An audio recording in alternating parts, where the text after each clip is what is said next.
मैं हूं डॉक्टर सुरेंद्र सिंह। दोस्तों, आज चर्चा का विषय है बेरोजगारी, जो देश का सबसे ज्वलंत मुद्दा बना हुआ है। कहने के लिए हमारा देश दुनिया का सबसे बड़ा लोकतंत्र है। सुपरसोनिक तकनीक हासिल करके हमारा देश दुनिया का चौथा ऐसा देश बन गया है। लंबी दूरी की मिसाइलें, अंतरिक्ष में उपग्रह प्रक्षेपित करने के मामले में हम दुनिया की बड़ी शक्तियों में किससे पीछे नहीं हैं। यही नहीं, दुनिया के सबसे तेज तर्रार आईटी पेशेवर हमारे हैं। दुनिया का सबसे बड़ा मार्केट हमारे पास है। सारी दुनिया की निगाहें हिंदुस्तान पर रहती हैं। दुनिया का सबसे नौजवान देश भारत है। चीन से भी ज़्यादा नौजवान भारत में है। लेकिन रोजगार के मामले में हम सबसे फिसड्डी।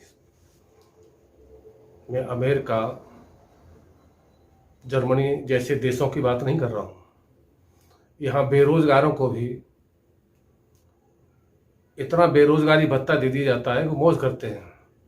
अपने यहाँ PhD, BTech, MTech, MCA, MBA किए हुए नौजवान 8-8, 10-10 हज़ार रुपये की नौकरी के लिए मारे मारे फिरते हैं। कुछ तो चपरासी, चौकीदार, सफाई कर्मचारी तक की नौकरी कर लेते हैं, क्योंकि बेरोजगारी है। संयुक्त राष्ट्र के आंकड़ों के अनुसार भारत में 2019 में 5.36 बेरोजगारी थी। कमोबेश यही बेरोजगारी पिछले 30 साल से बनी हुई है। इस बीच कितने ही प्रधानमंत्री आए, कितनी ही सरकारें आई गईं, लेकिन बेरोजगारी की समस्या का कोई समाधान नहीं कर सका। 2019 में पाकिस्तान में 4.45, बांग्लादेश में 4.19, श्रीलंका में 4.20, इंडोनेशिया में 4.69 और म्यांमार में 1.58% बेरोजगारी थी। गनीमत यहीं तक नहीं है। 2020 में हमारे यहाँ बेरोजगारी और बढ़ी। जनवरी फरवरी महीने के आंकड़े देखिए, पिछले 35 साल का बेरोजगारी का रिकॉर्ड टूट गया है। और कोरोना में आप देख रहे हैं, सारी आर्थिक गतिविधियां बंद हो गई थी। बेरोजगारी की दर बढ़कर 23.5% हो गई थी।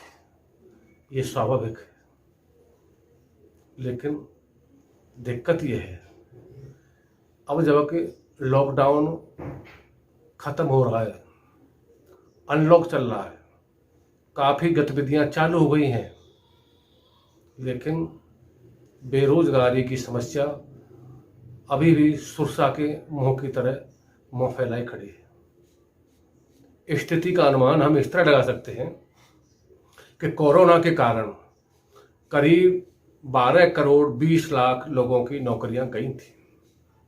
उनमें से अभी तक करीब 2 करोड़ लोग नौकरी हासिल कर सके। 10 करोड़ 20 लाख लोग कब तक नौकरी हासिल कर पाएंगे, ये कुछ नहीं कह सकते, क्योंकि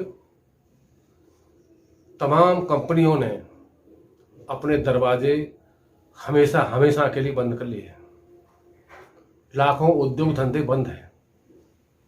उद्यमियों का कहना है मार्केट में मांग नहीं है, ऐसे में कैसे चालू करते हैं। उच्च शिक्षा संस्थान 90-95% तक निजी हाथों में है। उनमें से अपवाद के तौर पर कुछ एक को छोड़कर कुछ ने, थोड़े से लोगों को, किसी ने 50%, तो किसी ने पूरे महीने की सैलरी दे दी है। लेकिन बाकी शिक्षक और स्टाफ के लोग इंतजार कर रहे हैं कि उन्हें बुलाया जाएगा या नहीं बुलाया जाएगा।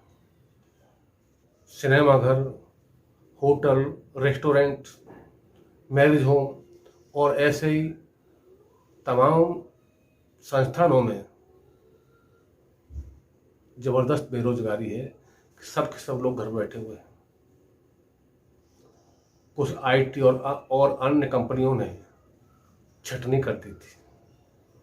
उन्हें वापस लिया जाएगा, नहीं लिया जाएगा, कब लिया जाएगा, ये कुछ कह नहीं सकते।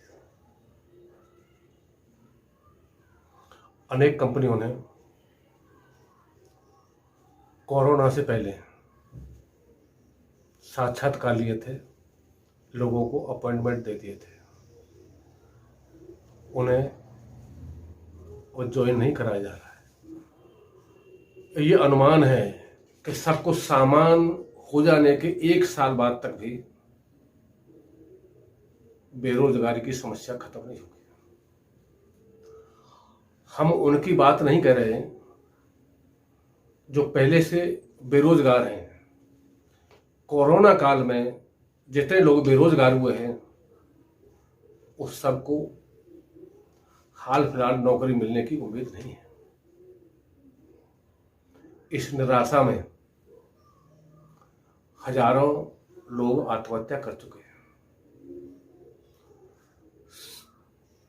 विश्व स्वास्थ्य संगठन की एक रिपोर्ट के अनुसार पूरी दुनिया में हर साल करीब 8 लाख लोग आत्महत्या करते हैं।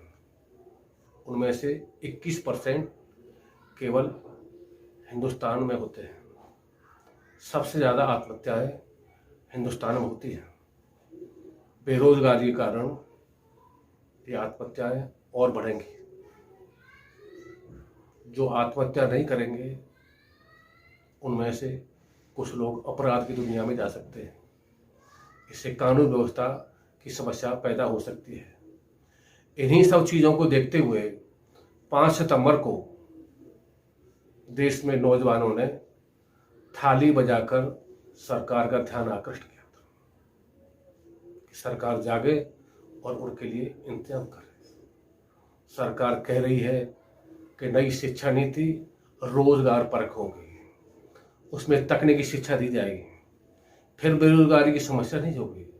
दोस्तों, फिलहाल जो नौजवान आईटीआई किए हुए हैं, पॉलिटेक्निक किए हुए हैं, बीटेक, एमसीए, एमटेक किए हुए हैं, काफ़ी संख्या में बेरोजगार हैं। तकनीकी ज्ञान होते हुए भी उनके लिए नौकरियां नहीं हैं। ऐसे में जब और बड़ी संख्या में तकनीकी ज्ञान लिए हुए होंगे, कैसे नौकरी की गारंटी बढ़ जा सकती है। तकनीकी शिक्षा देना अलग बात है और नौकरी देना अलग बात। मंदिर बनाकर श्री राम जी के भरोसे लोगों को नहीं छोड़ा जा सकता। ये सरकार की जिम्मेदारी है। सरकार नौकरियां देने की बजाय सरकारी पदों में कटौती कर रही है।